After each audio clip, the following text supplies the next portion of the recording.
They told you slavery was a uniquely white sin. No one mentions the Islamic or so-called trans-Saharan slave trade. Yes, Europeans shipped 12 million Africans during the transatlantic slave trade, but Europeans didn't invent slavery in Africa. It plugged into existing markets. Everyone tries to keep that part quiet though. It doesn't fit the narrative.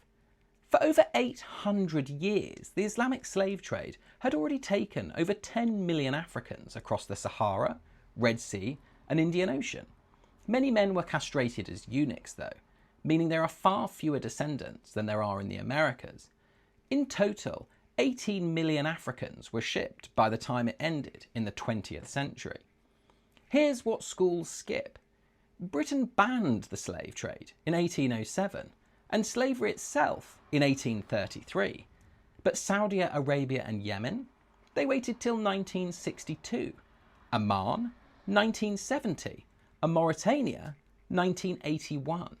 And slavery only became a crime there in 2007. Britain didn't stop at home either.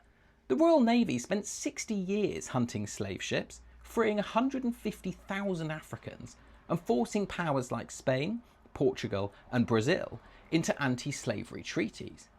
Yes, it served British interests, but the abolitionist movement here was real and mass supported. And slavery isn't gone. Mauritania still has tens of thousands enslaved. ISIS revived it in Iraq and Syria just a decade ago. And migrant workers across the Middle East face conditions rights groups call modern slavery. Where are the cries for Muslims to pay reparations? Where is the demanded guilt and shame? It doesn't fit the narrative, so everyone remains silent.